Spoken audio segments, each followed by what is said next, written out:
Would you rather laugh for a day or cry for a day?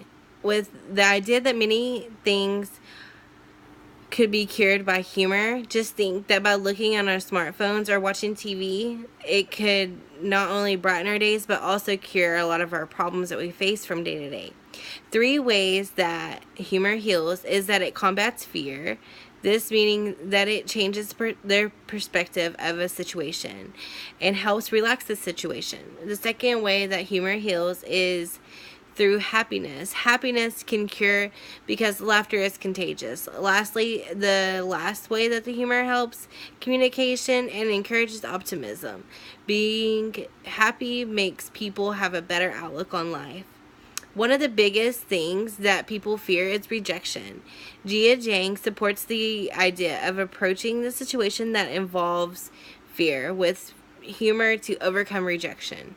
After being rejected from a job that he had longed for, like he had wanted all of his life, he set out to change that, which is why we know who Jia is today. He created an experiment which lasted 100 days. He went through a lot of links to conquer this experiment, of course. First, he asked a stranger for $100. Of course, he got rejected and was turned away, but he didn't give up.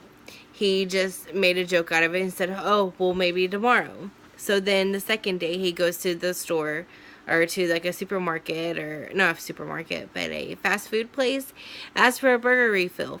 Guess what? They don't do burger refills. But he overcame his rejection and he actually called Dunkin' Donuts for an Olympic ring donut, which is awesome because who would think to do that? But he got an Olympic ring donut because the girl said, sure, why not? He overcame his rejection. He could have just went home and said, I'm never going to try this again. But he continued on. So I think this is awesome example of how you can use humor to conquer your fear. You can use it as a tool rather than a weapon. Laugh with others, not at others. Which Dr. Miller, from one of these articles that I was reading about humor, he actually said that. He talks about how social humor can not only build relationships, but reduce stress, tensions, and even anxiety.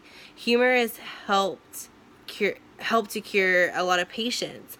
At a lot of hospitals, they have what is known as humor therapy, which helps with like blood pressure and stress and anxiety and things like that. It actually helps patients turn painful experiences into like happiness and give them optimism.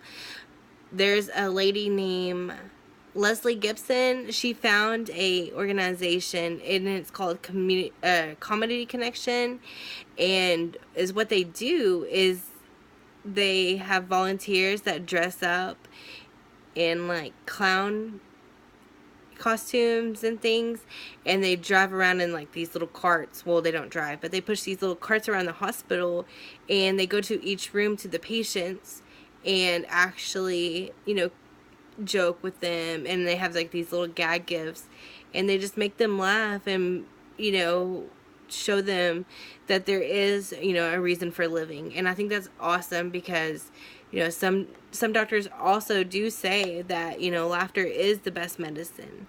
And so if they have people that are enforcing like their optimism, or encouraging them, not enforcing, but encouraging them to have the optimism, then they will want to get better and and want to enjoy the rest of their life.